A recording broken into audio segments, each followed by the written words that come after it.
ഹിമാചൽ പ്രദേശിലെ മണികരൻ എന്നാരംഭിച്ച യാത്ര ഇപ്പോൾ ദേ മണാലിയിലോട്ട് അടുത്തുകൊണ്ടിരിക്കുകയാണ്. വർഷം 2024 ഒരു വർഷം മുമ്പ് നടത്തിയ യാത്രയാണ്. നന്നായിട്ട് വിശക്കുന്നുണ്ട്. അവിടെ നിന്നൊരു ഹൈദരാബാദി ബിരിയാണി കഴിച്ചു. നമ്മുടെ ലക്ഷ്യം എന്ന് പറയുന്നത് കശ്മീറാണ്. അതെ, ഇവിടുന്ന് നേരെ ഹിമാചൽ പ്രദേശ് റോഡ് ട്രാൻസ്പോർട്ട് കോർപ്പറേഷൻ്റെ ബസ്സിൽ നമ്മൾ നേരെ പോകുന്നത് ജമ്മുവിലേക്കാണ്. ജമ്മുവിലെത്തി ജമ്മുവിൽ നിന്ന് നമ്മൾക്ക് പോകേണ്ടത് ശ്രീനഗറിലാണ്. ഈ ബസ്സിലാണ് യാത്ര.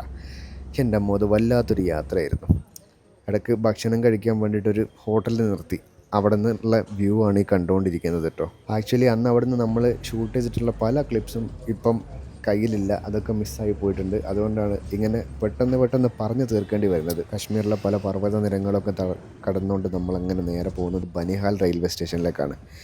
അങ്ങനെ അവിടെ നിന്ന് ട്രെയിൻ പിടിച്ചിട്ട് നേരെ ശ്രീനഗറിലോട്ട് പോകണം. ശ്രീനഗറിലാണ് ഇന്ന് വൈകുന്നേരം ആകുമ്പോൾ നമ്മൾ എത്തേണ്ടത്. ഏകദേശം ഒരു 48 മണിക്കൂർ യാത്രയായിരുന്നു.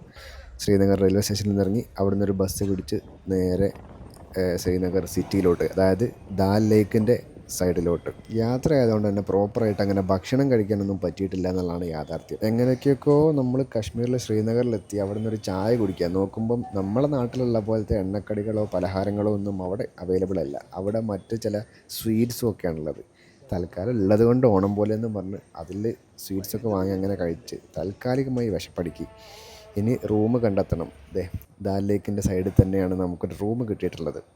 സോ അങ്ങനെ ഇനി കാര്യമായിട്ട് എന്തെങ്കിലുമൊക്കെ കഴിക്കണം. അതാണ് അടുത്ത ലക്ഷ്യം. ഇവിടെയൊക്കെ എന്താ കഴിക്കാൻ കിട്ടുക എന്നുള്ളത് പോലും ഓർമ്മയില്ല.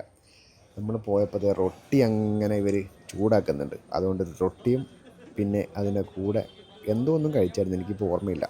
യാത്ര തുടരുകയാണ്. അപ്പോൾ ഓക്കെ, ബൈ.